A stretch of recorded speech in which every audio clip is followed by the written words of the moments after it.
അപ്പം സൂമിലുള്ള എല്ലാവർക്കും warm good morning, warm welcome to the world of GCTP. അപ്പൊ നമ്മളിവിടെ ഇങ്ങനെ കുറച്ച് ദിവസമായിട്ട് GCTP കലാപരിപാടി ഇങ്ങനെ നടന്നുകൊണ്ടിരിക്കുന്നു അല്ലേ? എങ്ങനെയുണ്ട് നിങ്ങളുടെ GCTP? How do you feel? Sound ഇല്ലാലോ.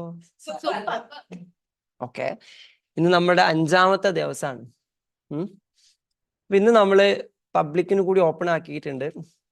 അപ്പൊ കുറെ പേര് സൂമിലുണ്ട്. നോക്കുന്ന സമയത്ത് ഏകദേശം 300-ലേറെ ആൾക്കാർ ഇപ്പൊ സൂമില് നിങ്ങളെ വീക്ഷിച്ചുകൊണ്ടിരിക്കുകയാണ്, എന്താ അവിടെ പരിപാടി നടക്കണമെന്നുള്ളത്. അപ്പൊ ഏതായാലും സൂമിൽ വന്ന എല്ലാവരും ഒരിക്കൽ കൂടി വെൽക്കം ചെയ്യുന്നു.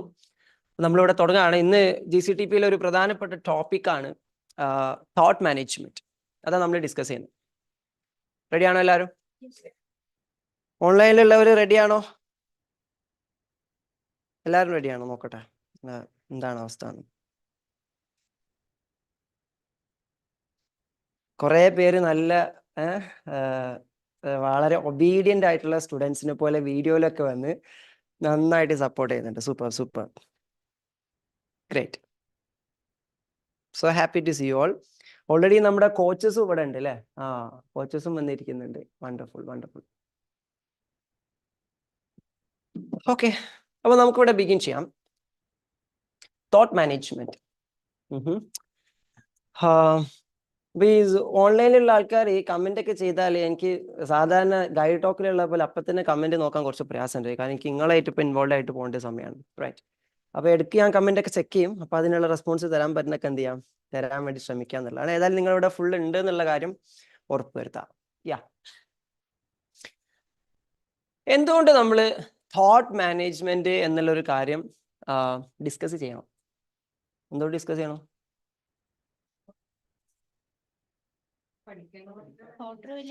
ഈ മനസ്സിനെ പറ്റി പഠിക്കാന്ന് പറഞ്ഞാലേ തോട്ടാണ് അല്ലേ?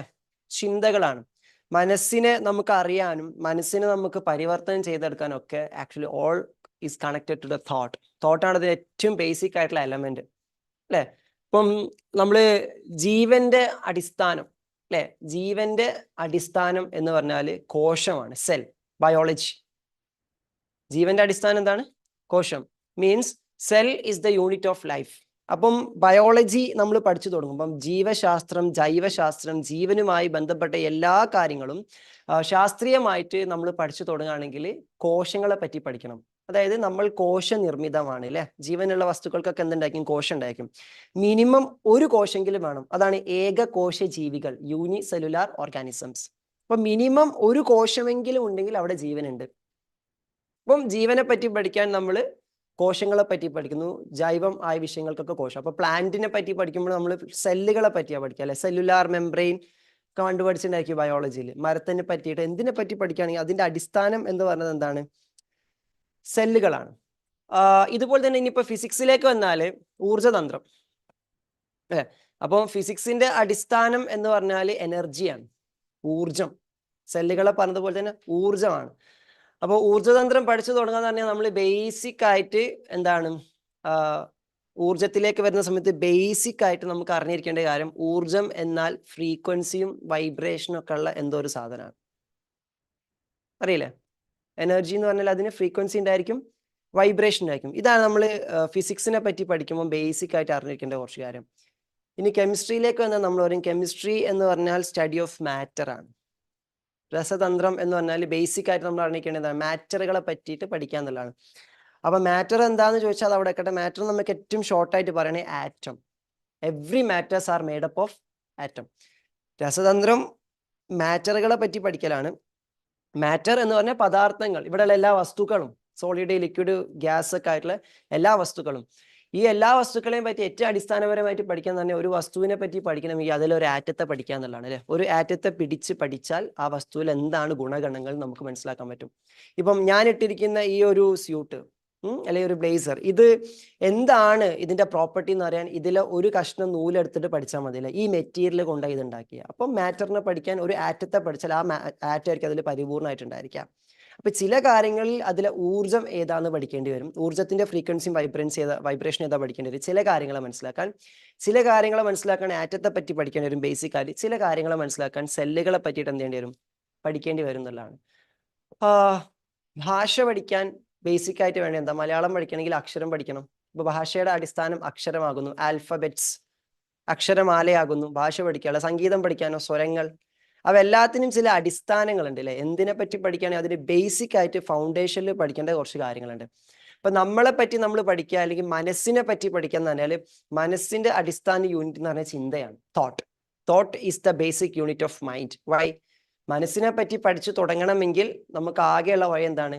ചിന്തകളെ പറ്റി പഠിക്കുക എന്നുള്ളത്. കാരണം മനസ്സ് ഉണ്ട് എന്ന് നമ്മൾ അറിഞ്ഞത് ചിന്തകളിലൂടെയാണല്ലോ. ചിന്തകളിലൂടെയും വികാരങ്ങളിലൂടെയാണല്ലോ. നമുക്ക് എന്തെങ്കിലും ഫീലിങ്സ് ഉണ്ടാകുമ്പം, നമുക്ക് എന്തെങ്കിലും ഇമോഷൻ ഉണ്ടാകുമ്പം നമ്മൾ എന്ത് ചെയ്യുന്നുണ്ട്? ചിന്തിക്കുന്നുണ്ട്.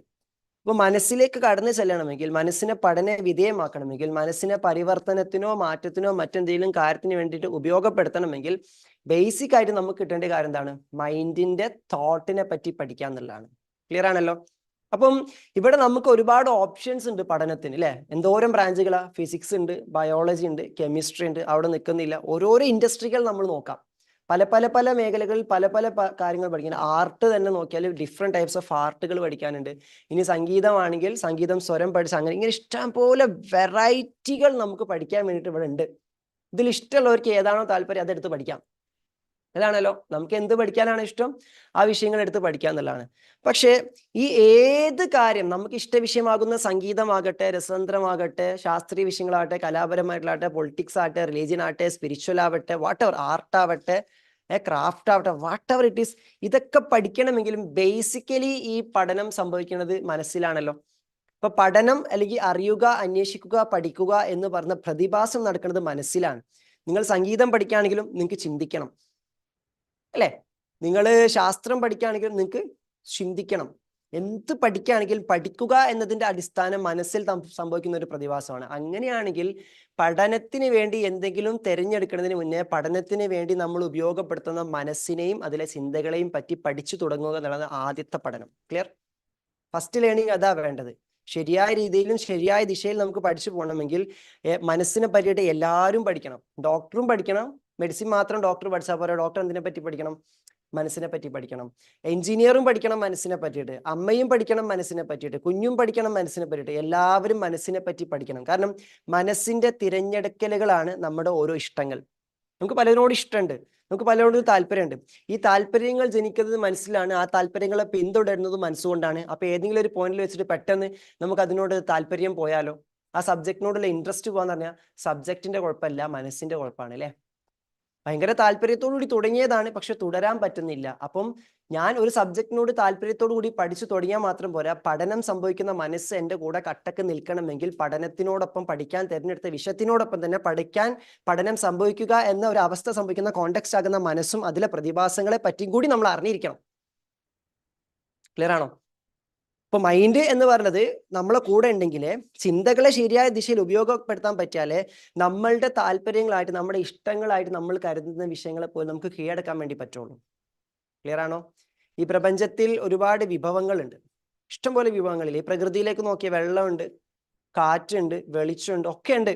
ഇതിൽ ഏതിനോടും നമുക്ക് താല്പര്യം തോന്നാം. ചിലർക്ക് പുഴയോട് ഭയങ്കര താല്പര്യമായിരിക്കും, അപ്പൊ ഇടയ്ക്കിടയ്ക്ക് പുഴയിൽ പോയിട്ട് കുളിക്കും അല്ലെ? ചിലർക്ക് കാറ്റിനോട് ഭയങ്കര ഇഷ്ടമായിരിക്കും, അപ്പൊ കാറ്റ് കൊള്ളാൻ ഇങ്ങനെ ഇറങ്ങും. ചിലർക്ക് പച്ചപ്പിനോട് കുറച്ച് താല്പര്യമായിരിക്കും, അപ്പൊ അവരെന്ത് ചെയ്യും? ഇടയ്ക്കിടെ കാട്ടിലൂടെയും കുന്നിന്റെ മുകളിലൂടെയും അതിലൂടെ ഒക്കെ ഒന്ന് നടന്നു നോക്കും. ഇങ്ങനത്തെ പല വിഭവങ്ങൾ ഇവിടെ ഉണ്ട്. പല വിഭവങ്ങളോടും നമുക്ക് താല്പര്യമുണ്ട്. അപ്പൊ നമുക്ക് പലതിനോടും ഇൻട്രസ്റ്റ് തോന്നാം, അത് സ്വാഭാവികമാണ്. പക്ഷെ ഈ ഇൻട്രസ്റ്റ് തോന്നിക്കഴിഞ്ഞാൽ തന്നെ എന്തിനോടാണോ നമുക്ക് താല്പര്യം തോന്നിയത്, ആ താല്പര്യം തോന്നിയ വിഷയത്തിലൂടെ തന്നെ നമുക്ക് രക്ഷപ്പെടാനുള്ള വഴി കൂടിയുണ്ട്. നമ്മളൊരു കോഴ്സ് തിരഞ്ഞെടുക്കണേ കണ്ടിട്ടില്ലേ നിങ്ങൾ? കോഴ്സ് തിരഞ്ഞെടുക്കാൻ നമുക്ക് താല്പര്യമുള്ള വിഷയമാണ് അല്ലെ? അപ്പം പാഷനെ പ്രൊഫഷൻ ആക്കിയാൽ കിട്ടുന്ന ഗുണം എന്താ? അവന് ഈ ട്രക്കിങ്ങും ഹണ്ടിങ്ങും ഒക്കെ ഭയങ്കര ഇഷ്ടമായിരുന്നു. അവൻ എന്ത് ചെയ്തു? അവൻക്ക് ട്രക്കിങ്ങും ഹണ്ടിങ്ങും നടത്താൻ അവനൊരു സ്ഥാപനം തന്നെ തുടങ്ങി. എല്ലാവരും ട്രക്കിങ്ങിന് കൊണ്ടുപോകുന്ന സ്ഥാപനം. അവൻക്ക് അതിനോട് താല്പര്യം ഉണ്ടായിരുന്നു. അവന്റെ പാഷൻ എന്താക്കി മാറ്റി? പ്രൊഫഷൻ ആക്കി മാറ്റി എന്നുള്ളതാണ്. അപ്പൊ നമുക്ക് എന്തിനോടൊക്കെ ഇൻട്രസ്റ്റ് ജനിക്കുന്നു അതിനോടുള്ള ഇൻട്രസ്റ്റ് നമ്മൾ നിലനിർത്തുകയും അതിൽ കൂടുതൽ എക്സ്പ്ലോർ ചെയ്യുകയും ചെയ്ത് കഴിഞ്ഞാൽ അതിൽ നമുക്കൊരു പ്രൊഫഷൻ ഡെവലപ്പ് ചെയ്യാനുള്ള, അതിൽ നമുക്കൊരു ലെഗസി ക്രിയേറ്റ് ചെയ്യാനുള്ള ഒരുപാട് സാധ്യതകളുണ്ട്. പക്ഷേ ഇൻട്രസ്റ്റ് ജനിച്ചാൽ മാത്രം പോരാ, ഇൻട്രസ്റ്റ് നിലനിർത്തണം. അത് നിലനിർത്തുന്നതിൽ പ്രധാനമായിട്ടും നമ്മളെ സപ്പോർട്ട് ചെയ്യേണ്ടത് ആരാ? നമ്മുടെ മനസ്സാണ് അല്ലേ? അപ്പൊ മനസ്സ് ചിലപ്പം പറ്റിച്ചേക്കാം. മനസ്സ് പറ്റിക്കാന്ന് പറഞ്ഞാൽ മനസ്സ് നമ്മളെ പറ്റിക്കാതിരിക്കണമെങ്കിൽ നമ്മൾ എന്താ ചെയ്യേണ്ടത്? മനസ്സിനെ പറ്റി പഠിക്കണം, മനസ്സിനെ മാനേജ് ചെയ്യണം, മനസ്സിലെ ചിന്തകളെ നിയന്ത്രിക്കണം. ഇങ്ങനെ പല കാര്യങ്ങളും നമ്മൾ ചെയ്യേണ്ടതായിട്ട് വരും. ചിലർക്ക് വ്യക്തമായിട്ട് അറിയാം എനിക്ക് ഈ മേഖലയോടാ താല്പര്യം, പക്ഷെ അതിലേക്ക് ഇറങ്ങൂല. താല്പര്യമുണ്ട്, ഓക്കെയാണ്, പക്ഷെ മനസ്സ് റെഡി ആയിട്ടില്ല. മനസ്സ് റെഡി ആയിട്ടില്ല. കൺമുന്നിൽ തന്നെ നമുക്ക് രക്ഷപ്പെടാനുള്ള വഴികളുണ്ട്, അത് ചെയ്താൽ രക്ഷപ്പെടുന്നു അറിയാം, പക്ഷെ മനസ്സ് അനുവദിക്കുന്നില്ല. 100% അറിയാം ഇതിനേക്കാളും നല്ല വഴിയൊന്നും വരാനില്ല. അപ്പൊ എന്താ പ്രശ്നം? ആ മേഖലയെ പറ്റി അറിവില്ലായിട്ടല്ല, ആ മേഖലയെ പറ്റി അറിവുണ്ടെങ്കിൽ കൂടി ആ മേഖലയിലേക്കുള്ള അറിവിൽ എന്നെ പ്രവർത്തന സജ്ജമാക്കുന്ന എൻ്റെ മനസ്സ് ഇപ്പോഴും തയ്യാറായിട്ടില്ല. ക്ലിയർ ആയോ? പലർക്കും പലതിനെ പറ്റിയിട്ടും വ്യക്തമായിട്ട് അറിയാം, നല്ല ആഴത്തിൽ അറിയാം. അറിഞ്ഞിട്ടും ചെയ്യാൻ പറ്റാത്തത് മേഖലയെ പറ്റിയുള്ള, വിഭവത്തെ പറ്റിയിട്ടുള്ള അറിവുണ്ട്. വിഭവത്തെ കുക്ക് ചെയ്യുന്ന മനസ്സ് ഇപ്പോൾ എന്തായിട്ടില്ല? വിഭവ സമൃദ്ധമായിട്ടില്ല, തയ്യാറായിട്ടില്ല. അതുകൊണ്ടാണ് പറഞ്ഞത്, ഏത് വിഷയത്തെ പറ്റി നിങ്ങൾ പഠിക്കാൻ ഇറങ്ങിയാലും, ഏത് മേഖലയിലേക്ക് ഇറങ്ങിയാലും, ആ മേഖലയെ പറ്റി നമ്മൾ കുറെ പഠിച്ചത് കൊണ്ട് മാത്രമായില്ല, ആ മേഖലയെ നിങ്ങൾ മനസ്സിലാക്കി അതിലേക്ക് ഇറങ്ങി തിരിക്കുമ്പോൾ നിങ്ങളോടൊപ്പം നിങ്ങളുടെ മനസ്സും നിങ്ങളുടെ ചിന്തകളും നിങ്ങളെ സപ്പോർട്ട് ചെയ്യണം. ദാറ്റ് മീൻസ് നമ്മുടെ ആന്തരിക ലോകം നമ്മുടെ കൂട്ടിനുണ്ടെങ്കിൽ മാത്രമേ നമ്മൾക്ക് കൂട്ടുകൂടാൻ തോന്നുന്ന, നമ്മളെ കൂടെ കൂട്ടാൻ തോന്നുന്ന എന്തിനേയും സർവ്വകാലത്തേക്ക്, എല്ലാ കാലത്തേക്കും നമ്മുടെ കൂടെ കൊണ്ടു നടക്കാനും വിജയിപ്പിക്കാനും നമുക്ക് പറ്റുള്ളൂ. അല്ലെങ്കിൽ എവിടെയെങ്കിലും ഇട്ടേച്ച് പോവും. മനസ്സിലായില്ലേ? ഇപ്പൊ ചില ആൾക്കാർക്ക് പേടിയാണ് എന്തെങ്കിലും ചെയ്യാൻ. എന്താ അറിയോ? ഞാനിത് പാതി വയൽ ഉപേക്ഷിക്കുമോന്ന് പേടിയാണ്. ഒരു പെണ്ണിനെ പ്രണയിക്കാണ്, വിവാഹ വാഗ്ദാനമൊക്കെ കൊടുക്കാണ്. എന്നിട്ട് അതിന്റെ ഇടയിൽ എനിക്ക് തോന്നണത് എനിക്ക് ഓളെ ഭയങ്കര ഇഷ്ടം, ജീവനാണ്, പക്ഷെ എവിടെയെങ്കിലും വെച്ച് ഞാൻ ഓളെ ഇട്ടേച്ച് പോകുന്ന എനിക്കൊരു പേടി. പോയിന്റ് മനസ്സിലായോ? അപ്പൊ എന്തുകൊണ്ട് അങ്ങനെ സംഭവിക്കാനുള്ള കാരണം, അവിടെ മനസ്സ് സജ്ജമായിട്ടില്ല. എനിക്ക് ഇഷ്ടമാണ്, അത് ഓക്കെയാണ്, ഇഷ്ടം ഓക്കെയാണ്, പക്ഷെ മനസ്സ് എത്രത്തോളം സജ്ജമായെന്ന് വെച്ചാൽ ആയിട്ടില്ല. അപ്പൊ മനസ്സിനെ കൂടി ഞാൻ പഠിക്കണം, മനസ്സിനെ കൂടി ഞാൻ എന്ത് ചെയ്യണം? പാകപ്പെടുത്തിയെടുക്കാം. അപ്പൊ സർവ്വ മേഖലകളിലും നമുക്ക് അത്യന്താപേക്ഷിതമായിട്ട് കിടക്കുന്ന ഒരു ഏരിയയാണ് മനസ്സ്. അപ്പം സംഗീതം പഠിക്കുന്നവരാവട്ടെ, ശാസ്ത്രം പഠിക്കുന്നവരാകട്ടെ, കല പഠിക്കുന്നവരാകട്ടെ, അല്ലെ, എന്ത് പഠിക്കുന്നവരട്ടെ, ഇനി കൊല പഠിക്കുന്നവരാണെങ്കിലും, കൊല പഠിക്കുന്നവർ എന്താ സംഭവം? കൊലപാതകം ചെയ്യാൻ പഠിക്കുന്നവരാണെങ്കിൽ കൂടി മനസ്സാന്നിധ്യം അത്യാവശ്യമല്ലേ? ഇല്ലയോ? വാളും കൊണ്ട് ഇപ്പം വെട്ടുന്ന അനുഭവിക്കുമ്പോൾ മനസ്സങ്ങ് പേടിച്ചാൽ എന്താവും? വിറച്ചു പോയില്ലേ? പോയില്ലേ? തോക്ക് പിടിച്ചിട്ട് ഒരാളെ വെടിവെച്ച് കൊല്ലണമെങ്കിൽ പോലും മനസ്സിന് ട്രെയിനിങ് വേണം. അപ്പം മനസ്സിന്റെ സാന്നിധ്യം കൊണ്ട് മാത്രമേ നമ്മൾ ഇഷ്ടപ്പെടുന്ന നമ്മുടെ സ്കില്ലുകളെ പോലും പെർഫെക്റ്റ് ആയിട്ട് പോളിഷ് ചെയ്ത് നമുക്ക് എക്സിബിറ്റ് ചെയ്യാൻ വേണ്ടി പറ്റുള്ളൂ, അല്ലേ? ഇനി ഒരാൾക്ക് മോഷണം ചെയ്യണമെങ്കിലും മനസ്സിന് നല്ല ട്രെയിനിങ് വേണ്ടേ? ട്രെയിൻഡ് ആണെന്നല്ലേ പറയാം, അല്ലെ? അയാളൊരു ട്രെയിൻഡ് കള്ളനാണ്, വെൽ ട്രെയിൻഡ് പ്രൊഫഷണൽ കള്ളനാണ്, പ്രൊഫഷണൽ കില്ലറാണ് എന്ന് പറഞ്ഞിരിക്കുമ്പോൾ അതിന് മനസാന്നിധ്യം അത്യാവശ്യമല്ലേ? ഇപ്പൊ എല്ലാറ്റിലും അടിസ്ഥാനം ഏത് പാഠത്തിന്റെയും, അത് തസ്കര ശാസ്ത്രമാണെങ്കിലും ഏത് ശാസ്ത്രമാണെങ്കിലും, മോഷണ ശാസ്ത്രം അതാ ഉദ്ദേശിച്ചത്, ഇതെന്താന്ന് ആലോചിക്കണ്ട. തസ്കര വീരൻ എന്ന് പറഞ്ഞ പണ്ടൊരു സിനിമ ഉണ്ടായിരുന്നു, കത്തി അതില് മോഷണമാണല്ലോ പ്രധാന വിഷയം. അപ്പൊ ഇത് നടക്കണമെങ്കിൽ പോലും, അല്ലെ, ഈ മണി ഹീസ്റ്റ് എന്ന് പറയുന്ന ഒരു സീരീസ് ഉണ്ടായിരുന്നു. അപ്പൊ അതിൽ പ്രധാനമായിട്ടും ബാങ്ക് കൊള്ളയടിക്കല പരിപാടി. ഈ കൊള്ളയടിക്കലിൽ പോലും സൈക്കോളജിയുടെ ഇമ്പോർട്ടൻസും മനസ്സാന്നിധ്യം, അതിന്റെ പ്രിപ്പറേഷൻ, ഇമോഷൻസിനെ എങ്ങനെ മാനേജ് ചെയ്യണം, നമ്മൾക്കിടയിൽ അറ്റാച്ച്മെന്റുകൾ പാടില്ല എന്നൊക്കെ പറഞ്ഞ് പ്രൊഫസർ ട്രെയിനിങ് കൊടുത്തോണ്ടിരിക്കുക. അപ്പൊ എന്ത് കാര്യത്തിലേക്ക്, ഏത് മേഖലയിലേക്ക് ഇറങ്ങി തിരിച്ചാലും മനസ്സും ചിന്തകളും എന്നുള്ളത് ഒരു അടിസ്ഥാന കാര്യമാണ്. ബിസിനസ്സുകാരെ ചിലപ്പം ചോദിക്കാറുണ്ട്, നമ്മൾ ഈ മൈൻഡ് ട്രെയിനിങ്ങിന് വന്നിട്ട് എന്താ അറിയോ? നിങ്ങൾക്കാണ് ആദ്യം മൈൻഡ് ട്രെയിനിങ് വേണ്ടത്, ഏറ്റവും കൂടുതൽ ടെൻഷൻ അടിക്കുന്ന ആൾക്കാർ നിങ്ങളാണ്. അപ്പൊ നിങ്ങളുടെ മേഖലയെ പറ്റിയിട്ടൊക്കെ നിങ്ങൾക്ക് ധാരണ ഉണ്ടെങ്കിൽ കൂടി അതിൽ ശരിയായ തീരുമാനങ്ങൾ എടുത്ത് മുന്നോട്ട് പോകണമെങ്കിൽ നിങ്ങളുടെ മനസ്സ് വെൽ ട്രെയിൻഡ് ആയിരിക്കണം. അതുകൊണ്ട് എല്ലാ പാഠങ്ങളുടെയും പഠനങ്ങളുടെയും അടിസ്ഥാനം അതിൽ മനസ്സിൽ സംഭവിക്കുന്നു എന്നുള്ള, അത് മനസ്സിലാ സംഭവിക്കേണ്ടത്. ആ സംഭവിക്കുന്ന മനസ്സിന്റെ അടിസ്ഥാനം അല്ലെങ്കിൽ ബേസിക് യൂണിറ്റ് എന്ന് പറഞ്ഞാൽ, മനസ്സിനെ നമ്മളൊരു ബേസിക് യൂണിറ്റ് ലെവലിലേക്ക് കൊണ്ടുപോവാണെങ്കിൽ അവിടെ ചിന്തകളെ പറ്റിയിട്ടാണ് പഠിക്കുന്നത്. അപ്പൊ നമുക്ക് ഇന്നാ പിന്നെ ഏത് മേഖലയിലുള്ളവരായിക്കോട്ടെ, നമ്മൾ ട്രെയിൻ ചെയ്യുന്നവർ, നമ്മൾ കോച്ചിങ് കൊടുക്കുന്നവർ, അവരുടെയൊക്കെ മനസ്സും ചിന്തകളും ട്രെയിൻഡ് ആവാന്നുള്ളത് വളരെ ഇമ്പോർട്ടൻ്റ് അല്ലേ? അവരെ ഇൻഡസ്ട്രിക്ക് നമ്മൾ ട്രെയിനിങ് കൊടുക്കണ്ട, ഇൻഡസ്ട്രിയെ പറ്റി അവർക്ക് അറിയാം. ആ ഇൻഡസ്ട്രിയിൽ പഠിച്ച് പ്രവർത്തിക്കാൻ പോകുന്നവർക്ക് ആ സംഭവം സാധ്യമാക്കി കൊടുക്കുന്ന മനസ്സിനെയും ചിന്തകളെയും നമുക്ക് എന്ത് ചെയ്ത് കൊടുക്കാൻ പറ്റണം? സെറ്റ് ചെയ്ത് കൊടുക്കാൻ പറ്റണം. അവിടെയാണ് മൈൻഡ് കോച്ചസ് എന്ന് പറഞ്ഞാൽ മൈൻഡ്ഫുൾനെസ് കോച്ചും മൈൻഡ് സെറ്റ് കോച്ചും മൈൻഡ് റീപ്രോഗ്രാമിംഗ് കോച്ചായിട്ട് നമ്മൾ മാറണം. മൈൻഡ് കോച്ച് ആവുന്ന പറയുന്നത് 3 കാര്യങ്ങളാണ് പ്രധാനമായിട്ടും. മൈൻഡ്ഫുൾനെസ്, അവർക്ക് സന്തോഷം ഉണ്ടാക്കി കൊടുക്കുക, അല്ലെ, പ്രശ്നങ്ങളൊക്കെ ആണെങ്കിൽ ഹാപ്പി ആക്കി കൊടുക്കുക എന്നുള്ളൊരു കാര്യം. രണ്ടാമത്തത് മൈൻഡ് സെറ്റ് ആക്കി കൊടുക്കുക, അല്ലെ, അവർക്ക് ഒന്നിനോടൊരു താല്പര്യം, അതിലേക്ക് ഇറങ്ങിത്തിരിക്കണം, പക്ഷെ ഒരു കൺഫ്യൂഷനും ഡൗട്ടൊക്കെ. അപ്പൊ മൈൻഡ് സെറ്റ് ചെയ്ത് കറക്റ്റ് ആക്കി കൊടുക്കുക. ഇനി ചില കാര്യങ്ങളിൽ ഇവരെ മനസ്സ് റെഡിയല്ല, മനസ്സ് നേരെ എതിർ ദിശയിലാണ് ഇവരോട് സംവദിച്ചുകൊണ്ടിരിക്കുന്നത്. അപ്പൊ അവരെ മനസ്സിന്റെ പ്രോഗ്രാം എതിർ ദിശയിലാണ് പോകുന്നത്. അതിനെ ഫേവറബിൾ ആക്കി കൊടുക്കാൻ ആ പ്രോഗ്രാം മാറ്റി കൊടുക്കുന്ന മൈൻഡ് റീപ്രോഗ്രാമിംഗ് എക്സ്പെർട്ടുകളും സ്പെഷ്യലിസ്റ്റുകളായിട്ട് മാറാം. ഇത്രേ നമ്മൾ ചെയ്യുന്നുള്ളൂ. മനസ്സിലായില്ലേ? ഒരു രോഗിയുണ്ട്, ആ രോഗി ട്രീറ്റ്മെന്റ് ഡോക്ടറെ അടുത്ത് നിന്നാണ് എടുക്കേണ്ടത്, നമ്മുടെ അടുത്ത് നിന്നല്ല. ഡോക്ടറെ അടുത്ത് പോയിട്ട് എടുത്തോട്ടെ. പക്ഷെ അത് എടുത്തോണ്ടിരിക്കുന്ന ഘട്ടത്തിൽ അവർക്കൊരു സംശയം, ഈ അസുഖം മാറുമോ, ഈ അസുഖം കൊണ്ട് എനിക്ക് പ്രയാസം ഉണ്ടാവോ? മരുന്ന് കുടിക്കുമ്പോഴും ഒന്നൊരു ആവേശം ഉന്മേഷില്ല, അവരുടെ പ്രതീക്ഷകൾ അസ്തമിച്ചിരിക്കുകയാണ്, അവർക്കൊരു സന്തോഷം നിലനിർത്താൻ പറ്റുന്നില്ല. രോഗത്തെ പറ്റിയുള്ള ചിന്ത വല്ലാണ്ട് അവരെന്ത് ചെയ്യാണ്, ബുദ്ധിമുട്ടിച്ചുകൊണ്ടിരിക്കുക. അവിടെ നിങ്ങൾ ട്രീറ്റ്മെന്റുകളൊക്കെ എടുക്കുമ്പോൾ തന്നെ അതിനെ ഇഫക്റ്റീവ് ട്രീറ്റ്മെന്റ് ആക്കി മാറ്റാൻ മനസ്സിന്റെ ഭാഗത്ത് നിന്നാണ് ഈ പറ്റിക്കലും ചടപ്പിക്കലൊക്കെ ഉണ്ടല്ലോ, പിറകോട്ടടിപ്പിക്കലും പ്രതീക്ഷ അസ്തമിക്കലും, ഇതൊക്കെ ഒന്ന് സെറ്റ് ചെയ്ത് കൊടുക്കുക എന്നുള്ളത് നമുക്ക് ചെയ്യാനുള്ളത്. ഇത് ചെയ്താൽ തന്നെ ബാക്കിയുള്ള പ്രവർത്തനത്തിന് ഫലം കാണാൻ വേണ്ടി പറ്റും. ക്ലിയർ ആണല്ലോ? ഇവിടേക്കാണ് മൈൻഡ് കോച്ചിങ്, മൈൻഡ് ട്രെയിനിങ്, തോട്ടിനെ പറ്റി പഠിക്കേണ്ടതൊക്കെ ഇമ്പോർട്ടൻസ്. അങ്ങനെയാണെങ്കിൽ സർവ്വതിന്റെയും അടിസ്ഥാനം ചിന്തകളാണ്. സർവ്വശാസ്ത്ര ശാഖകളും രൂപപ്പെട്ടത് ഒരു മനസ്സിലും ഒരു ചിന്തയിൽ നിന്നാണല്ലോ, അല്ലെ? അപ്പൊ ആശയങ്ങളുടെ വികാസം പ്രാപിച്ചതാണ്.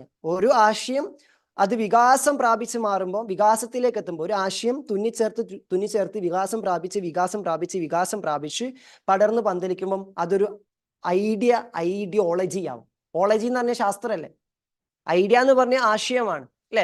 ഐഡിയ ആയിരിക്കുന്ന ആശയം ഒരൊറ്റ ചിന്ത മാത്രം, ഒരു ഡ്രീം മാത്രമാണ്. ഇത് വികസിച്ച് വരുമ്പോൾ അത് ഐഡിയോളജി ആവും, അതൊരു ആദർശമാകും. ഇതുപോലെ തന്നെ ബയോളജി, ഫിസിയോളജി, അതുപോലെ തന്നെ എന്തെല്ലാം ഓളജികളുണ്ടോ, ഈ എല്ലാ ഓളജികളും എങ്ങനെയാണ് ഉണ്ടായി വരുന്നത്? ഒരു ആശയത്തിൽ നിന്നാണ്, ഒരു ചിന്തയിൽ നിന്നുമാണ്. റൈറ്റ്? അപ്പൊ ചിന്തിക്കുക എന്നതാണ് സർവ്വശാസ്ത്രങ്ങളുടെയും മേഖലകളുടെയും തുടക്കം.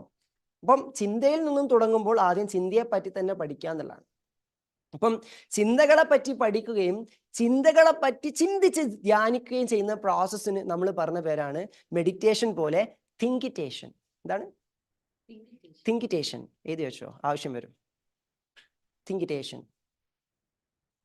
അപ്പൊ നമ്മൾ കോച്ചിങ്ങിലേക്കൊക്കെ ഇറങ്ങി കഴിഞ്ഞാല് നിങ്ങൾ മൈൻഡ് ട്രെയിനേഴ്സ് ആണ്, നിങ്ങൾ മെഡിറ്റേഷൻ ഇതൊക്കെ തന്നെ പഠിപ്പിക്കുന്നത്. അപ്പൊ ഓർക്ക് അറിയാത്ത എന്തെങ്കിലുമൊക്കെ പറഞ്ഞു കൊടുക്കണ്ടേ? മെഡിറ്റേഷൻ മാത്രമല്ല, വി വർക്ക് വിത്ത് തിങ്കിറ്റേഷൻ. എന്താ സാധനം? മനസ്സിലായല്ലേ? അപ്പൊ we have to know what we are actually doing. We entertain people. നമ്മൾ മൈൻഡ് കോച്ചസ് എന്താ ചെയ്യുന്നത്? ആൾക്കാരെ എന്റർടൈൻ ചെയ്യുക. എങ്ങനെ? ഞാനിവിടെ വല്ല പാട്ടും പാടി ഡാൻസും ചെയ്ത് എന്റർടൈൻ ചെയ്യിപ്പിക്കുന്നുണ്ടോ? ഇല്ല. ബട്ട് എന്നാലും ആളുകൾ എന്റർടൈൻ ചെയ്തുകൊണ്ടിരിക്കുന്നത്. എങ്ങനെ എന്റർടൈൻ ചെയ്യണേ? We entertain people through edutainment. എന്താണ് എഡ്യൂടെയിൻമെന്റ്? എഡ്യൂക്കേഷനെ എന്റർടൈൻമെന്റ് ആക്കി മാറ്റുക. ചില പഠിപ്പിസ്റ്റുകൾക്ക് അങ്ങനെയാണ്. അവർക്ക് പഠനമാണ് ആസ്വാദനം, അവർക്ക് പഠനമാണ് ലഹരി, ചിന്തിക്കലാണ് ലഹരി. മനസ്സിലായല്ലേ? അപ്പൊ ഇതേപോലെ തന്നെ വി എന്റർടൈൻ പീപ്പിൾ ത്രൂ എഡ്യൂടെയിൻമെന്റ്. ഇതൊക്കെ നമ്മൾ ചെയ്തുകൊണ്ടിരിക്കുന്നത്. ഇതൊക്കെയാണ് ഒരു മൈൻഡ് കോച്ച്, ഒരു ട്രെയിനർ, ഒരു കോച്ച്, ഒരു മൈൻഡ്ഫുൾനെസ് കോച്ച് എന്ന രീതിയിൽ നമ്മൾ ചെയ്യേണ്ടതും ചെയ്തുകൊണ്ടിരിക്കുന്നതും. ക്ലിയർ ആണല്ലോ? അപ്പൊ അതുകൊണ്ട് തന്നെയാണല്ലോ. എത്ര ആളായി സൂമിൽ? എത്ര പേരുണ്ട്? ഇപ്പോ ഇറങ്ങിപ്പോയോ കുറച്ച് ആൾക്കാരൊക്കെ? ആവേശം ഉണ്ടോ? 400 ശരി. ഞാൻ വിചാരിച്ചു സാധാരണ തുടങ്ങി പകുതി എത്തുമ്പോഴത്തേക്ക് പകുതിയാവും. ഫൈൻ, നല്ല സന്തോഷം, താങ്ക് യു സോ മച്ച്. അപ്പം ഈ ഒരു നമ്മൾ ചെയ്തുകൊണ്ടിരിക്കുന്ന എഡ്യൂടെയിൻമെന്റ് എന്ന് പറഞ്ഞൊരു സംഭവം, ഇവിടെ educational entertainment, infotainment, educational entertainment നടക്കുന്നതുകൊണ്ടല്ലേ ഞായറാഴ്ച ആയിട്ട് എന്റർടൈൻമെന്റ് ഡേ ആയിട്ട് ഈ എന്റർടൈൻമെന്റ് എല്ലാവരും വന്നിരിക്കുന്നത്.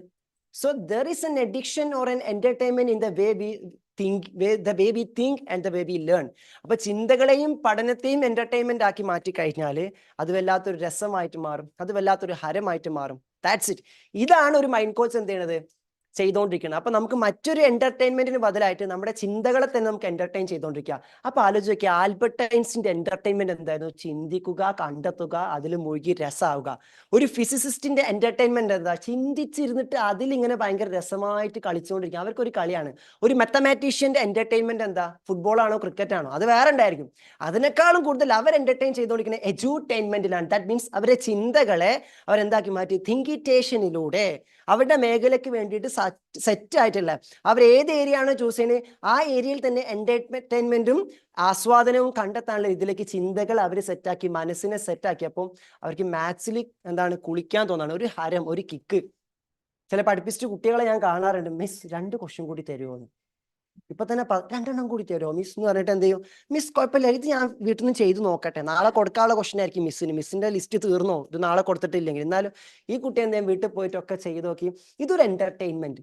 ഇതുപോലെ നമ്മൾ തിരഞ്ഞെടുക്കുന്ന മേഖലകളിൽ നമ്മൾ സ്റ്റിക്ക് ഓൺ ചെയ്ത് അതിനൊരു ആസ്വാദനമാക്കി മാറ്റണമെങ്കിൽ ആസ്വാദനത്തിന്റെ തുടക്കം ചിന്തയിലാണ്. ഐഡിയയിൽ നിന്നും ഐഡിയോളജിയിലേക്ക് എത്തണം. ക്ലിയർ ആണോ? അപ്പം ഐഡിയകൾ എന്നത് ചിന്തയിൽ നിന്നുമാണ്. ആശയത്തിന് വികാസം പ്രാപിക്കുമ്പോൾ അത് ഒരു ആദർശമായിട്ട് മാറുന്നു. ബയോളജി എന്നതൊരു ഐഡിയ ആയിരുന്നു, ഇപ്പം ബയോളജി, അതിന്റെ ഐഡിയോളജിയാണ് ബയോളജി. അല്ലെ? ഇങ്ങനെ ഓരോന്നിന്റെയും ഓളജികൾ എന്നുകൊണ്ടിരിക്കുകയാണ്. ഇതുപോലെ ചിന്തകളുടെ ഓളജി, അതാണ് സൈക്കോളജി. മനസ്സിലായില്ലേ? അപ്പൊ സൈക്കോളജിസ്റ്റുകൾ സിഗ്മണ്ട് ഫ്രോയിഡും കാൾ യുങ്ങും ഒക്കെ എന്താ ചെയ്തുകൊണ്ടിരുന്നത്? ഇവര് ചിന്തകളെ പറ്റി ചിന്തിച്ച് മനസ്സിനെ പറ്റി ചിന്തിച്ചിട്ട് ഇങ്ങനെ ആനന്ദ ലഹരിയിലായിരുന്നു. ഇവര് ഫണ്ണായിരുന്നു. കാൾ യുങ് ഒക്കെ ഇങ്ങനെ ഇരുന്ന് ആലോചിക്കാണ് എന്താണ് ആൽക്കമിയുടെ രഹസ്യം. ഇവർക്ക് വൻ വൈബാണ്. ഇവർ ഇതിൽ ആസ്വദിച്ച് ആസ്വാദനം കണ്ടെത്തി കാര്യങ്ങൾ പറഞ്ഞുകൊണ്ടിരിക്കുമ്പോൾ ഇതിൽ ആസ്വാദനം കണ്ടെത്താത്ത വേറെ ഏതോ മേഖലയിലുള്ള ആൾ എന്താ പറയാ, ഇയാളെന്ത് തേങ്ങ പറഞ്ഞുകൊണ്ടിരിക്കുന്നത്, ഇങ്ങനെയൊക്കെ ഇപ്പൊ ഇതിൽ അതിന് മാത്രം എന്താ കിട്ടുന്നത്? അവർക്ക് കിട്ടുന്ന സുഖം നമുക്ക് കിട്ടുന്നില്ല. കാരണം അവർ തെരഞ്ഞെടുക്കപ്പെട്ട ഐഡിയോളജി ഏതാണോ അതിലേക്ക് അവരുടെ മൈൻഡോളജിയെ അവരെന്ത് ചെയ്തിട്ടുണ്ട്, കണക്ട് ചെയ്തിട്ട് വെച്ചിട്ടുണ്ട്. അപ്പം പാഷൻ, കൺസിസ്റ്റൻസി തുടങ്ങിയ എല്ലാ കാര്യങ്ങളും നിലനിൽക്കുവാൻ ഈ ഓളജികളെ പറ്റി പറയുമ്പോൾ ചില ആളുകൾക്ക് പറ്റുന്നില്ല. ആ പറ്റാത്ത ആളുകൾ ഊളകൾ എന്ന് നമുക്ക് പറയാം. ഊളോളജി നെട്ടിയില്ലേ? അങ്ങനത്തെ ചില ഓളജി ഉണ്ടായിരിക്കും. അങ്ങനെയുള്ളവരെ സൂമിൽ വന്നിരിക്കൂല, കാരണം അവർക്ക് വേറെ പണിയുണ്ടല്ലോ. മനസ്സിലായില്ലേ? അപ്പം അതും ഒരു ഓളജിയാണ്. ഏതായാലും ഇതുപോലെ നമ്മുടെ മനസ്സിനെ പറ്റി പഠിക്കുക, ചിന്തകളെ പറ്റി പഠിക്കുക അത്രയ്ക്ക് ഇമ്പോർട്ടൻ്റാ. ഇപ്പൊ ഒരു കോച്ച് എന്നുള്ള രീതിയിൽ എന്തുകൊണ്ട് നമ്മൾ തോട്ടിനെ പറ്റി പഠിക്കുന്നത് ഒന്നുകൂടി ഇമ്പോർട്ടൻസ് ആയിട്ട് നിങ്ങൾക്ക് മനസ്സിലായല്ലോ? ഇത് ബാക്കിയുള്ളവർ അറിയേണ്ട കാര്യമൊന്നുമില്ല, പക്ഷെ നമ്മൾ അറിഞ്ഞിരിക്കണം. കാരണം നമ്മൾ തോട്ടുകളിലാണ് വർക്ക് ചെയ്യുന്നത്, മൈൻഡിലാണ് എന്ത് ചെയ്യണത്, നമ്മൾ വർക്ക് ചെയ്തുകൊണ്ടിരിക്കണേ. ക്ലിയർ അല്ലേ? So let start the thought management. Thought management എന്നുള്ള പാർട്ടിലേക്ക് നമുക്ക് പോവാം. എന്തൊക്കെയാണ് തോട്ട് മാനേജ്മെന്റിന്റെ പ്രധാനപ്പെട്ട കാര്യങ്ങൾ എന്ന് പറയാം. അപ്പോൾ ഈ തോട്ട് മാനേജ്മെന്റ് എന്നത് ആക്ച്വലി നമ്മൾ GC ടോപ്പിക് അല്ല. നമ്മൾ ഗൈഡഡ് കോഡ് കോച്ച് ആവാനാണല്ലോ വന്നത്. പക്ഷേ GC കോച്ച് ആവാൻ വരുന്നവർ GCനേക്കാളും കുറച്ച് മുകളിൽ പോയി എന്നാലേ GC വളരെ ഭംഗിയിൽ കൊടുക്കാൻ പറ്റുള്ളൂ അല്ലേ? അതല്ലേ നമുക്ക് ആവശ്യം.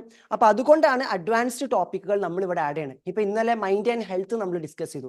അപ്പൊ എന്തിനാ അതിൽ ചക്ര, എനർജി, അങ്ങനത്തെ കുറെ സാധനങ്ങൾ നമ്മൾ പറയുന്നത് ഒരു ലെവൽ മുകളിൽ നമ്മൾ അറിയണം. കോച്ചായിട്ടിരിക്കുമ്പോൾ നമ്മുടെ അടുത്ത് വരുന്ന കോച്ചീസ്, മെന്റീസ്, ഇവരിതൊന്നും അറിയേണ്ട ആവശ്യമില്ല. പക്ഷെ ഒരു കോച്ച് എന്ന് പറഞ്ഞാൽ ഇൻഡസ്ട്രി എക്സ്പേർട്ട് ആയിരിക്കുന്നതുകൊണ്ട് സാധാരണ ഡിസ്കസ് ചെയ്യുന്നതിനേക്കാളും മുകളിൽ അവർ അറിഞ്ഞിരിക്കുന്നത് വളരെ ഇമ്പോർട്ടൻ്റ് ആണ്. അതുകൊണ്ട് ആ മൈൻഡ് ആൻഡ് ഹെൽത്ത് നമ്മൾ ഡിസ്കസ് ചെയ്യണത്. അതുപോലെ തന്നെ ഇന്നലെ എന്തിനാണ് നമ്മൾ ഗൈഡഡ് സിറ്റിങ്ങിൽ ഇരുന്നത്? മൈൻഡുമായിട്ട് ഒരു ബന്ധമില്ലാത്ത എന്നാൽ മനസ്സിനേക്കാളും അപ്പുറത്തുള്ള സോൾ സീക്രട്ട് എന്നൊക്കെ പറയുന്ന കാര്യം നമ്മൾ എന്തിനാണ് ഡിസ്കസ് ചെയ്ത്? മൈൻഡ് തൊടുമ്പോൾ മൈൻഡിനേക്കാളും വലുത് തൊട്ടതിന് ശേഷം മൈൻഡിലേക്ക് ഇറങ്ങി വന്ന് നമ്മൾ തൊട്ടാൽ മൈൻഡിന്റെ കാര്യങ്ങൾ നമുക്ക് ഈസി ആയിട്ട് പുഷ്പം പോലെ കൈകാര്യം ചെയ്യാൻ പറ്റും. ക്ലിയർ ആണല്ലോ? That's it. അതുകൊണ്ട് തന്നെ ഇപ്പം നമ്മൾ തൊടാൻ പോകുന്ന ഭാഗം എന്ന് പറഞ്ഞാൽ actually manifestation code, GC level two manifestation കോഡിന്റെ കണ്ടന്റ് ആണ്. അത് തന്നെ മാനിഫെസ്റ്റേഷൻ കോഡിന്റെ കണ്ടന്റ് എന്ന് മാത്രമല്ല, GC ലെവൽ 2 കിടക്കുന്ന മാനിഫെസ്റ്റേഷൻ കോഡിന്റെ കണ്ടന്റ് എന്ന് മാത്രമല്ല. 500 ആയോ? താങ്ക് യു സോ മച്ച് എല്ലാവർക്കും. Full great. അപ്പൊ ഏതായാലും മാനിഫെസ്റ്റേഷൻ കോഡിന്റെ കണ്ടന്റ് എന്ന് പറഞ്ഞാൽ ഞാൻ ഉദ്ദേശിക്കുന്നത് ഈ കണ്ടന്റ് പഠിപ്പിക്കലാണ് MCA, മാനിഫെസ്റ്റേഷൻ കോഡ് അഡ്വാൻസ്. ഞാൻ പറഞ്ഞത് ഓർമ്മയില്ലേ നിങ്ങൾക്ക്? മാനിഫെസ്റ്റേഷൻ കോഡ് അഡ്വാൻസിൽ നമ്മൾ ഈ സാധനങ്ങളുടെ കോച്ചാവാൻ പഠിക്കാൻ പോവാം. ഇപ്പൊ ഞാൻ പറയുന്നത് നിങ്ങൾ കോച്ച് എന്ന രീതിയിൽ അറിയാനാണ്, പഠിപ്പിക്കാനുള്ളതല്ലത്, നിങ്ങൾക്ക് അറിഞ്ഞു വെക്കാനുള്ള. ഇപ്പൊ ഞാൻ പഠിപ്പിക്കുന്ന കാര്യം പഠിപ്പിക്കണമെങ്കിൽ മാനിഫെസ്റ്റേഷൻ കോച്ച് എന്നുള്ള ലെവലിലേക്ക് നമ്മൾ എന്ത് ചെയ്യണം?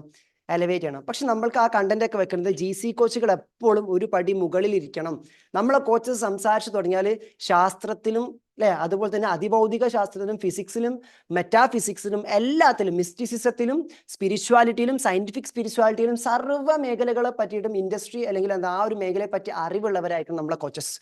അതുകൊണ്ടാണ് ഇത്രയും ഡെപ്തിലുള്ള കണ്ടന്റുകളൊക്കെ എന്ത് ചെയ്യണത് ഇവിടെ നമ്മൾ ഡിസ്കസ് ചെയ്ത് പോകുന്നത്. Clear? So let start thought management. അങ്ങനെയാണെങ്കിൽ ചിന്തകളാണ് നമ്മുടെ വിഷയം. അപ്പം മൈൻഡ് എന്നതിന്റെ അടിസ്ഥാനം എന്ന് പറഞ്ഞാൽ നമ്മൾ ചിന്തകളിലൂടെയാണ് മനസ്സിലാക്കണതെങ്കിൽ ഞാൻ എന്ത് ചെയ്യാണ്? ചിന്തകളെ പറ്റി പഠിക്കാൻ പറ്റുന്നുള്ളത് ഒരു ചിന്തയെ പറ്റി മനസ്സിലാക്കലാണല്ലോ. ചിന്തകളെ പറ്റി പഠിക്കാൻ പറഞ്ഞാൽ എന്ത്, കുറെ ചിന്തകൾ വരുന്നുണ്ട് നമ്മുടെ മനസ്സിൽ. അപ്പൊ നമ്മൾ എന്താ ചെയ്യേണ്ടത്? ഒരു ചിന്തയെ പറ്റി മനസ്സിലാക്കാം. ഫോർ എൻ എക്സാമ്പിൾ, എൻ്റെ മനസ്സിലൂടെ 100 നെഗറ്റീവ് തോട്ട് പോകുന്നുണ്ടെന്ന് കരുതാം.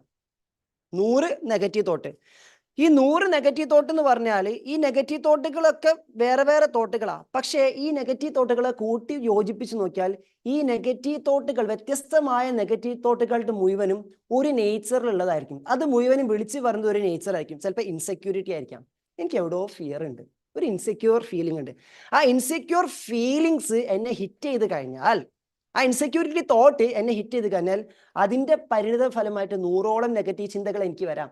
അപ്പോൾ ഓരോ നെഗറ്റീവ് ചിന്തകളെ പോയിട്ട് നമ്മൾ പഠിക്കുന്നതിന് ബദലായിട്ട് ഈ ടോട്ടൽ ചിന്തകളുടെ നേച്ചർ ഏതാ? ഇൻസെക്യൂർ. ഒറ്റ പോയിന്റ് കിട്ടിയല്ലോ, ഒരു ത്രെഡ് നമുക്ക് കിട്ടിയല്ലോ. അപ്പൊ ആ ഒരൊറ്റ ഐഡിയ, ഏത് ഐഡിയയിൽ നിന്നുമാണ് ഇത് വികാസം പ്രാപിച്ച് ഐഡിയോളജി ആയിട്ട് മാറിയത്? അപ്പൊ that means there was A simple thought, ഒരു സിംഗിൾ എലമെന്റ് കോൾഡ് ഇൻസെക്യൂരിറ്റി. അതാണ് പലതായിട്ട് മാറിയത്.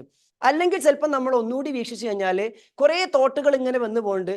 പക്ഷെ അത് മൊത്തത്തിൽ എടുത്തു നോക്കിയാൽ നമുക്ക് കാണാൻ പറ്റും, ഇതിന്റെ ബേസ് എന്ന് പറഞ്ഞാൽ വാട്ട് അതേഴ്സ് തിങ്ക് ആയിരിക്കും. മറ്റുള്ളവർ എന്ത് വിചാരിക്കും എന്നുള്ളൊരു സാധനം ഹിറ്റ് ചെയ്തിരിക്കുന്നു. ഇതിൽ നിന്നും കുറേ തോട്ടുകൾ വന്നുകൊണ്ടിരിക്കുകയാണ്.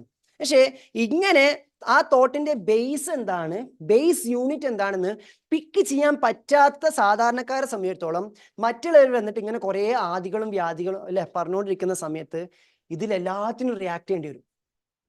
ഇതിനെല്ലാത്തിനും എടുത്ത് ഉള്ളോട്ട് വെക്കേണ്ടി വരും. എന്നാൽ ഒരു മൈൻഡ് കോച്ച് അല്ലെങ്കിൽ നമ്മൾ GC കോച്ച് എന്താ ചെയ്യണ്ടേ, ഇവര് കുറേ പറയും, ഈ പറഞ്ഞ എല്ലാ സാധനവും കൂടി നമ്മൾ ഒറ്റ പോയിന്റിലേക്ക് കൊണ്ടുവരും. എന്താ അപ്പൊ ഇതിന്റെ അടിസ്ഥാനം? ഇൻസെക്യൂരിറ്റി. അപ്പൊ ഇവരെന്താ പറയാ, എനിക്ക് അങ്ങനെ തോന്നുന്നുണ്ട്, എനിക്ക് ഇങ്ങനെ തോന്നുന്നുണ്ട്, എനിക്ക് ഇങ്ങനെ വരുന്നുണ്ട്, അങ്ങനെ വരുന്നുണ്ട്, ഇതെല്ലാം കൂടി അതുണ്ടോ ഇതുണ്ടോ, ആകെ കൺഫ്യൂസ്ഡ് ആവും കേൾക്കുന്ന ആൾക്കാരെ സംബന്ധിച്ചിടത്തോളം. പക്ഷെ ഇതെല്ലാം കൂടി ചേർത്ത് വെച്ച് കഴിഞ്ഞാൽ ഒരു സിംഗിൾ യൂണിറ്റിലേക്ക് എത്തും, ഒരു സിംഗിൾ പോയിന്റിലേക്ക് എത്തുന്നില്ല. ഏതുപോലെ ഡോക്ടറെ അടുത്ത് വന്നിട്ട് എന്താണ് പേഷ്യന്റ് പറയുന്നത്, ഡോക്ടർ എനിക്ക് ബാക്കിൽ പെയിൻ ഉണ്ട്, ഓക്കെ. അത് കഴിഞ്ഞപ്പോൾ എനിക്ക് തൊണ്ടവേദന ഉണ്ട് ഡോക്ടർ, ഓക്കെ. എനിക്ക് എന്തോ ഇവിടെ ഒരു നെഞ്ചരിച്ചിൽ. അപ്പൊ ഇതെല്ലാം കൂടി കൂട്ടി വെച്ച് നോക്കിയാൽ ഇതിന്റെ ബേസ് എന്താന്ന് നോക്കി കഴിഞ്ഞാൽ ഒരു കാരണം ഉണ്ടായിരിക്കും. അതാണ് അതിന്റെ ബേസ് യൂണിറ്റ്. ഇതിന്റെ റിഫ്ലക്ഷൻസ് ആണ് ഈ സംഭവങ്ങളെല്ലാം എന്ന് പറഞ്ഞത്. അപ്പൊ getting into the root എന്ന് പറയുമ്പോൾ തന്നെ ചിന്തകളെ പറ്റിയിട്ടാണ് നമ്മൾ പഠിക്കാൻ പോണത്. തോട്ട്സ്, മൊത്തത്തിൽ തോട്ട്സ്. അപ്പൊ മൊത്തത്തിലുള്ള തോട്ടുകളെ നമ്മൾ പഠിക്കാൻ പോകുമ്പോൾ നമ്മൾ ആദ്യം മനസ്സിലാക്കേണ്ടത് ഒരു ചിന്ത എന്താണെന്നുള്ള, what is one single thought, single unit thought. ഒരൊറ്റ ചിന്ത എന്ന് പറഞ്ഞാൽ എന്താണ്? നമ്മളുടെ ജീവിതത്തിൽ ഡെയിലി നമ്മൾ എടുത്തു നോക്കിയാൽ ഒരുപാട് ചിന്തകൾ കടന്നു പോകുന്നുണ്ട്. ചില പഠനങ്ങൾ പറയുന്നു 80,000-ഓളം ചിന്തകൾ ഒരു ദിവസം നമ്മുടെ തലയിലൂടെ പോകും. ചില പഠനങ്ങൾ പറയുന്നു ചിലപ്പോൾ ഒരു ആവറേജ് 72,000 ചിന്തകൾ വരെ പോകും. ചില പഠനങ്ങൾ പറഞ്ഞുകൊണ്ടിരിക്കുന്നത് എന്താണ്, ചില സമയത്ത് നമ്മുടെ മൈൻഡിനെ ശരിക്കും നമ്മൾ കീറി മുറിച്ച് നോക്കുകയാണെങ്കിൽ ഏകദേശം 36,000 മുതൽ അങ്ങോട്ട് ചിന്തകൾ, ചില ദിവസം കുറവായിരിക്കും, ചില ദിവസം കൂടുതലായിരിക്കും. ഇതിൽ തന്നെ 90 മുതൽ 95% ചിന്തകൾ റിപ്പീറ്റഡ് തോട്ടാ. ഇന്നലെ ചിന്തിച്ചതിന്റെ ബാക്കി തന്നെ ഇന്നും. മക്കളെ പറ്റി ഒരു 4-5 മാസമായിട്ട് ഒരേ ചിന്ത തന്നെ ആയിരിക്കും, മാറ്റൊന്നുമില്ല, റിപ്പീറ്റഡ് സാധനം. പിന്നെ ഒരു തവണ ആലോചിച്ച് മാറ്റി വെച്ചൂടെ, പുതിയ എടുത്തൂടെ? മനസ്സിലായില്ലേ? ഒരേ തരം ചിന്തകൾ എന്നാ വന്നുകൊണ്ടിരിക്കുന്നത്, റിപ്പീറ്റഡ് ആണ്. 95% തോട്ടുകളും റിപ്പീറ്റഡ് ആണ്. റിപ്പീറ്റഡ് ചിന്തകൾ, സെയിം കൈൻഡ് ഓഫ് റിപ്പീറ്റഡ് ചിന്തകൾ കൊടുത്തിട്ട് നമുക്ക് ഡിഫറെന്റ് റിസൾട്ട് എക്സ്പെക്ട് ചെയ്യാൻ പറ്റുമോ? ഒരിക്കലും പറ്റൂല, അല്ലേ? അപ്പം 90 മുതൽ 95% ചിന്തകളും റിപ്പീറ്റഡ് ആയിട്ടുള്ള ചിന്തകളാ. നമ്മൾ എത്ര കാലം ഈ ഭൂമിയിൽ, കുറേ വർഷങ്ങളായിട്ട് നമ്മളെ പറ്റിയിട്ട് ഒരേപോലത്തെ ചിന്തകൾ തന്നെ ആയിരിക്കും വന്നുകൊണ്ടിരിക്കുന്നത്. അതിൽ മാറ്റമൊന്നുമില്ല, അല്ലേ? സെയിം കൈൻഡ് ഓഫ് തോട്ട് ആയിരിക്കും. അപ്പൊ ആ same kind of thought break ചെയ്യണമെങ്കിൽ ഒരു ചിന്തയുടെ തലം എന്താ നമ്മൾ പഠിക്കണം. ഒരു ചിന്തയെ എടുക്കാനും അതിനെ കീറി മുറിക്കാനും പഠിക്കണം. അപ്പൊ നമ്മളിപ്പോ ചെയ്യാൻ പോണത് ആറ്റം പഠിക്കുന്നത് പോലെ, കോശം പഠിക്കുന്നത് പോലെ, what is one thought unit, what is one thought unit. ഒരു വലിയ എന്താണ് ബിൽഡിംഗ് ഉണ്ടാക്കി കഴിഞ്ഞാൽ അതിന്റെ ബിൽഡിംഗ് ബ്ലോക്ക് അല്ലെങ്കിൽ ബിൽഡിംഗ് യൂണിറ്റ് എന്താണെന്ന് വെച്ചാൽ ഒരു കല്ലായിരിക്കും, അല്ലേ? ഒരു ബ്രിക്ക് ആയിരിക്കും. അങ്ങനത്തെ കുറേ ബ്രിക്കുകൾ അടുക്കി വെച്ചതാ. അപ്പൊ ഒരു ബ്രിക്കിനെ എടുത്ത് പരിശോധിച്ചാൽ നമുക്ക് മനസ്സിലാവും ആ ബിൽഡിങ്ങിന്റെ സ്ട്രെങ്ത് എത്ര ഉണ്ട്. ഇതുപോലെ ജനറലി തന്നെ ചിന്ത എന്താണ് എന്ന് ആദ്യം നമ്മൾ മനസ്സിലാക്കുന്നു. ഒരു ചിന്ത എന്ന് പറഞ്ഞാൽ എന്താണ്? അപ്പം ഒരു ചിന്ത എടുത്ത് കീറി മുടിച്ച് പഠിക്കാന്ന് പറഞ്ഞാൽ കടലിനെ പഠിക്കാൻ വേണ്ടി ഒരു തുള്ളിയെ എടുത്തിട്ട് പഠിക്കലാണ്. ദൈവം പറഞ്ഞത് എന്നെ നിങ്ങൾ പഠിക്കേണ്ടത്, കടലായിരിക്കുന്ന എന്നെ നിങ്ങൾക്ക് കടലിന്റെ അടുത്ത് വന്ന് പഠിക്കാൻ പറ്റില്ല. കാരണം നമ്മൾ കടലിന്റെ അടുത്ത് പോയി ഇത്തിരിയേ ഉള്ളൂ. കടലിലേക്ക് പഠിക്കാൻ വേണ്ടി ചാടിയാൽ മിക്കവാറും ഒന്നെങ്കിൽ തിമ്മിങ്കാലത്തിന്റെ വയറ്റിൽ അല്ലെങ്കിൽ മുങ്ങിച്ചാവും. ഇതിന്റെ അപ്പുറത്തേക്കൊന്നും സംഭവിക്കില്ല. അതുകൊണ്ട് ഇത്രയും വിശാലമായ ഒരു കാര്യത്തിൽ നിങ്ങൾ മനസ്സിലാക്കാൻ നിങ്ങൾ താൽക്കാലം എന്ത് ചെയ്യണ്ട, കടലിലേക്ക് തന്നെ വരണ്ട. ഒരു കാര്യം ചെയ്യൂ, ബുദ്ധി ഉള്ളതുകൊണ്ട് നിങ്ങൾ ഒരു തുള്ളി വെള്ളം എടുക്കുക, അതിനെ പഠിക്കാം. എന്നിട്ട് കടലിന്റെ സ്വഭാവം എന്താണ്, അപ്പൊ അതിൽ ഉപ്പുണ്ട്, ഉപ്പ് രസമുണ്ട്, ഇങ്ങനെ എന്തൊക്കെ ഉണ്ട്, ഈ കാര്യങ്ങളൊക്കെ പറ്റിയിട്ട് എന്ത് ചെയ്യുക, ഡീറ്റെയിൽഡ് ആയിട്ട് കടലിന്റെ സ്വഭാവത്തെ പറ്റി പഠിച്ച് മനസ്സിലാക്കാം. അങ്ങനെ തന്നെയല്ലേ ശാസ്ത്രജ്ഞന്മാർ എല്ലാത്തിനെയും പറ്റി പഠിക്കുന്നത്. അതിൽ എന്തൊക്കെ അടങ്ങിയിട്ടുണ്ട്, എങ്ങനെയൊക്കെ ഉണ്ട്. അപ്പൊ എന്ത് ചെയ്യും, സോയിൽ ടെസ്റ്റ് നടത്തും. ചൊവ്വയെന്നും കുറച്ച് മണ്ണ് ഇങ്ങോട്ട് കൊണ്ടുവരും. ഇവിടുത്തെ മണ്ണിൽ എന്തൊക്കെ അടങ്ങിയിട്ടുണ്ട്, കുറച്ച് വെള്ളം എടുക്കും, ഇതിലെന്തൊക്കെ അടങ്ങിയിട്ടുണ്ട്, അവിടെ ആവാസ യോഗ്യമാണ്, വെള്ളമുണ്ടോ, ഇങ്ങനത്തെ ഗവേഷണങ്ങളൊക്കെ നടത്തുന്നത് പോലെ ഒരു തുള്ളിയെ പഠിക്കുക എന്നുള്ളതാണ് ഒരു കടലിനെ മനസ്സിലാക്കാൻ ഏറ്റവും നല്ല വഴി. അപ്പൊ അതുപോലെ തന്നെ നമ്മളെ മനസ്സിലാക്കാനും നമ്മുടെ ജീവിതത്തിലെ പല അവസ്ഥകളെ മനസ്സിലാക്കാനും അതിൽ അടങ്ങിയിരിക്കുന്ന ഒരു ചിന്തയെ എടുത്ത് കീറി മുറിക്കാന്നല്ല. അപ്പൊ ടോട്ടലി മൈൻഡ് പഠിക്കുക എന്ന് പറഞ്ഞാൽ എന്താണ് ചിന്ത എന്ന് പറഞ്ഞാൽ ബേസിക് യൂണിറ്റ് നമുക്ക് അറിയാൻ വേണ്ടി പറ്റണം. എന്നാ തുടങ്ങാം. എന്താ ചിന്ത എന്നുള്ളത്, വാട്ട് ഈസ് തോട്ട് എന്നുള്ളത്.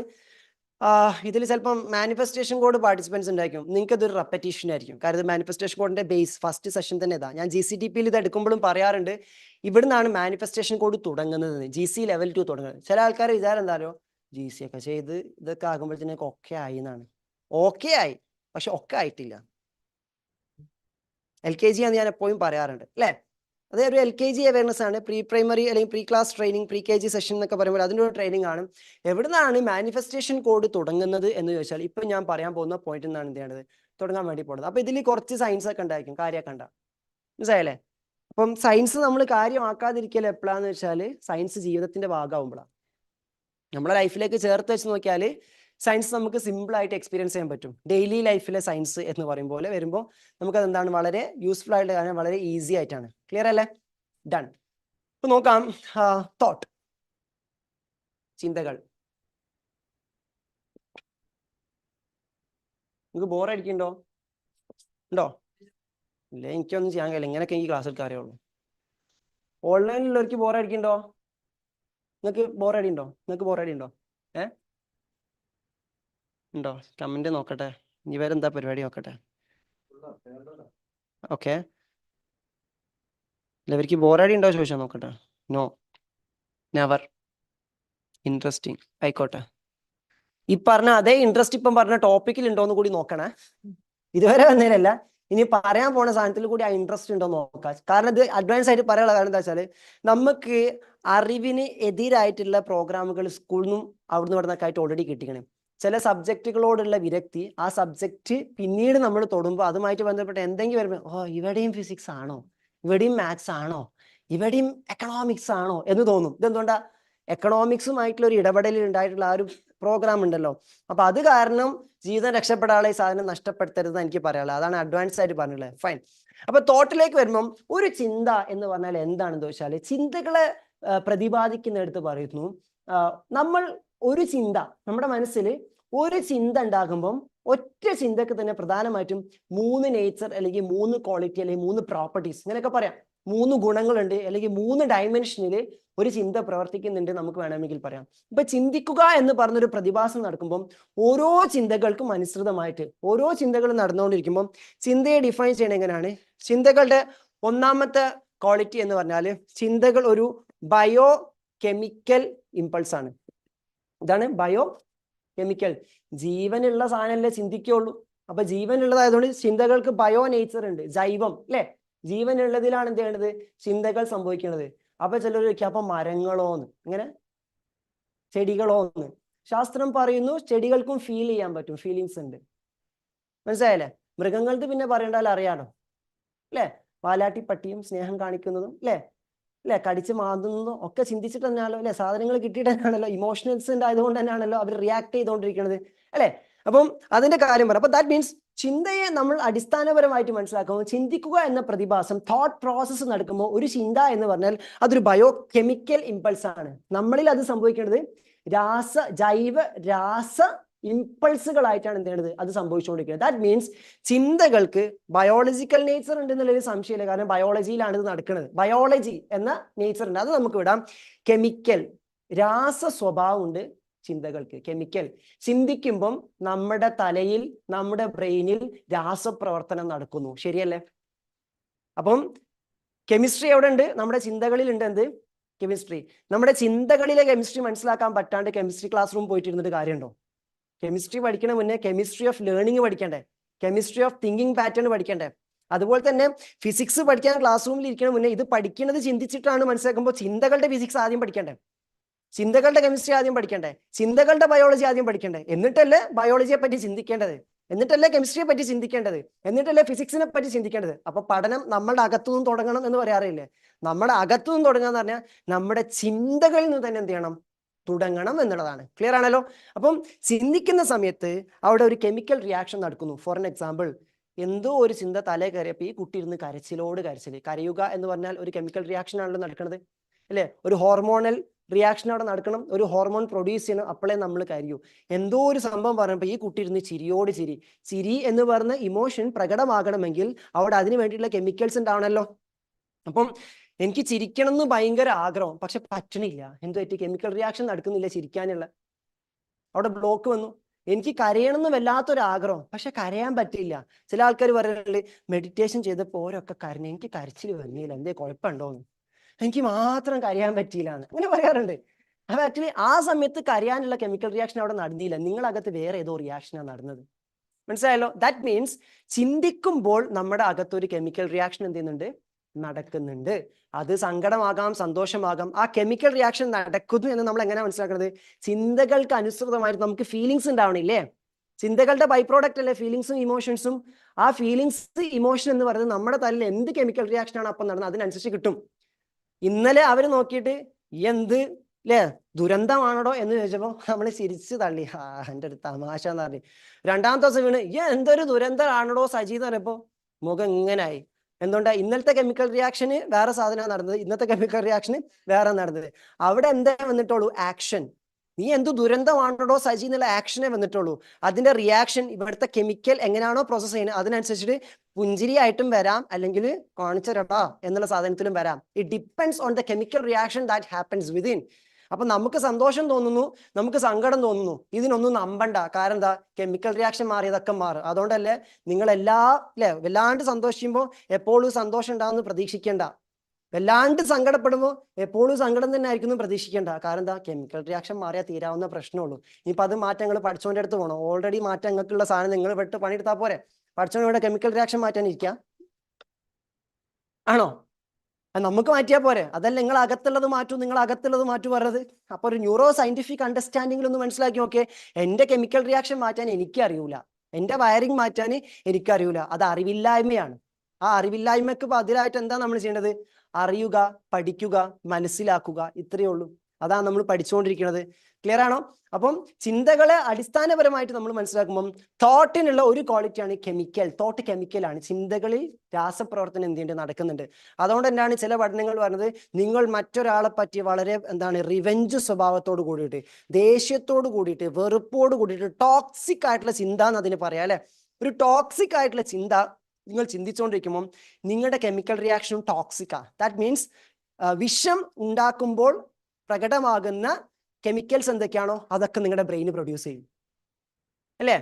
ആസിഡ് എന്ന് പറയുന്നത് നമുക്കറിയാം. ആസിഡ് എന്ന് പറഞ്ഞ സാധനം നമുക്ക് എല്ലാവർക്കും അറിയാം. ആസിഡ് എന്ന് പറഞ്ഞാൽ ആക്ച്വലി എന്താണ് അല്ലേ? അത് ഭയങ്കര മുഖത്തൊഴിച്ചാൽ പണിയാണ്, മേലിൽ തട്ടാൽ പണിയാണ്, പൊള്ളും, കോൺസെൻട്രേറ്റഡ് അങ്ങനെ പറയാറുണ്ട്. അപ്പം ലോകത്തിലുള്ളതിൽ വെച്ചിട്ട് ഏറ്റവും സ്ട്രോങ് ആയിട്ടുള്ള ആസിഡ് ഏതാണോ ആ ആസിഡ് കെമിക്കലാണ് നമ്മുടെ വയറ്റിലുള്ളത്. നമ്മുടെ വയറ്റിൽ ആ കെമിക്കലാണ്. കാരണം ഭക്ഷണമൊക്കെ പൊടിച്ച് സെറ്റായിക്കൊണ്ട് തന്നെ കുറച്ചൊരു ആസിഡ് ഇട്ടാൽ പെട്ടെന്ന് പരിപാടിയായില്ലേ. കാര്യം മനസ്സിലായില്ലേ? കുറച്ചുകൂടി ആസിഡ് കൂടി ഒഴിച്ചെടുത്താൽ, മണ്ണെണ്ണം കൂടി ഒഴിച്ചാൽ കത്തിച്ചാൽ വേഗം ആളി കത്തൂലേ. ഇതേപോലെ ഉള്ളിൽ ഇതിങ്ങനെ പ്രോസസ്സ് ചെയ്യുമ്പോൾ എന്താണ് ഇതിങ്ങനെ ഇടിച്ച് പോണതിന് കുറച്ചൊരു ആസിഡും കൂടി ഒഴിച്ചാൽ പരിപാടി ഇങ്ങോട്ട് പോയിക്കോളും. ഇതേപോലെ ആസിഡ് നമ്മുടെ അകത്തുണ്ട്. ദാറ്റ് മീൻസ് നമ്മുടെ ശരീരം എന്ന് പറഞ്ഞാൽ നമ്മൾ ബയോളജി ആണെങ്കിൽ കൂടി ഈ ബയോളജി നിലനിൽക്കുന്നത് കെമിസ്ട്രിയിലാണ്. ക്ലിയർ അല്ലേ? ഒരുപാട് രാസപ്രവർത്തനങ്ങളിലൂടെയാണ് എന്ത് ചെയ്യണത്? ഇത് നിലനിൽക്കുന്നത്. അതെങ്ങനെയാ മനസ്സിലാക്കുക? കെമിസ്ട്രിയിൽ പണ്ട് പീരിയോഡിക് ടേബിൾ ഉണ്ടായിരുന്നു. Hydrogen, helium, lithium, beryllium, boron, carbon, nitrogen, oxygen, florin, neon എന്നുള്ള പരിപാടി അല്ലേ. അപ്പൊ ഈ പീരിയോഡിക് ടേബിൾ എന്നൊരു ടാബിൾ നമ്മൾ പഠിച്ചിട്ടുണ്ട്. ഈ പീരിയോഡിക് ടേബിൾ കേട്ട ചില പേരുകളൊക്കെ നമ്മുടെ ഡോക്ടറിനെ കാണാൻ പോലെ അയണിന്റെ കണ്ടന്റ് കുറവാണ്, അയോഡിൻ കുറച്ച് കൂട്ടണം, മഗ്നീഷ്യം ഇങ്ങനെ എന്ന് പറയുമ്പോൾ പീരിയോഡിക് ടേബിൾ മൊത്തം നമ്മളെ ഉള്ളിലാണ്. ഇനി മരുന്ന് തരുമ്പോഴും ഈ പീരിയോഡിക് ടേബിൾ സാധനം തന്നുകൊണ്ടിരിക്കുക. ദാറ്റ് മീൻസ് നമ്മുടെ ശരീരത്തെ ഒരു രാസപ്രപഞ്ചമായിട്ടാണ് മോഡേൺ മെഡിസിൻ കണ്ടുകൊണ്ടിരിക്കുന്നത്. അതുകൊണ്ട് കെമിക്കൽ പറയില്ലേ സൈഡ് ഇഫക്റ്റ്. കാരണം രാസപ്രവർത്തനം നടത്തിയാൽ എന്തായാലും ബൈ പ്രോഡക്റ്റ് ആയിട്ട് എന്തെങ്കിലും സാധനം വരണ്ടേ. കെമിക്കൽ റിയാക്ഷൻ നടന്നു കഴിഞ്ഞാൽ, രാസപ്രവർത്തനം നടന്നു കഴിഞ്ഞാൽ ആ രാസപ്രവർത്തനത്തിന്റെ ബൈ പ്രോഡക്റ്റ് ആയിട്ട് ചിലപ്പം കുറച്ച് ചൂട്, ചിലപ്പം കുറച്ച് വെളിച്ചം ഇങ്ങനെയൊക്കെ ഉണ്ടാവാം. പണ്ടത്തെ സ്കൂളിലൊക്കെ ഒന്നുകൂടി പോയാൽ മതി, സയൻസ് ക്ലാസ്സിലേക്ക് ഒന്നുകൂടി പോയാൽ മതി. അത് ഞാൻ പറഞ്ഞത് ഇത് തുടങ്ങാൻ ചോദിച്ചപ്പോഴുള്ള ആവേശം ഇത് തുടരുമ്പോഴും ഉണ്ടാവണം പറയാനുള്ള കാരണം. പക്ഷേ ബയോളജി ടീച്ചർ ബയോളജിയും കെമിസ്ട്രിയും ഇങ്ങനെ കണക്ട് ചെയ്തിരുന്നെങ്കിൽ നമുക്ക് കുറച്ചുകൂടി ഈസി ആയിരുന്നു. ഈ സ്കൂൾ തുടങ്ങുന്ന സമയത്ത് ബയോളജി എന്ന് പറഞ്ഞാൽ മൊത്തത്തിൽ സെല്ലും കോശങ്ങളും സെല്ലുലാർ മെംബ്രെയിനും സൈലും ഫ്ലോയും ഒക്കെ വരിക്കുന്ന പരിപാടിയായിരുന്നു. കുറച്ച് അങ്ങോട്ട് കഴിഞ്ഞിട്ട് +1 എത്തിയപ്പോൾ സയൻസ് എടുത്തപ്പോഴാണ് പെട്ടത്. ബയോളജി എന്ന് പേര് മൊത്തം കെമിസ്ട്രി, പെപ്റ്റൈഡ്സ് എന്നൊക്കെ പറഞ്ഞ് കുറേ റിയാക്ഷൻസ് അങ്ങോട്ട് പോകുന്നു. ഈ ഗ്ലൂട്ടോതൈമിൻ അത് ഇതെന്നൊക്കെ എന്തൊക്കെയോ സാധനങ്ങൾ മൊത്തത്തിൽ കെമിസ്ട്രി. അപ്പൊ നമുക്കൊരു കൺഫ്യൂഷൻ, ഇത് ബയോളജി ആണോ ഇത് കെമിസ്ട്രി ആണോ? അപ്പൊ നമ്മൾ മനസ്സിലാക്കേണ്ടത് ഒന്നും വേറിട്ടിട്ടല്ല ഈ പ്രപഞ്ചത്തിൽ നടക്കുന്നത്, ഒരുമിച്ചിട്ടാണ്. എല്ലാം ഒരുമിച്ച് സമ്മേളിച്ചിട്ടുള്ള പ്രവർത്തനം. ഹോളിസ്റ്റിക് ആണ് നമ്മുടെ ബോഡി എന്ന് പറഞ്ഞാൽ.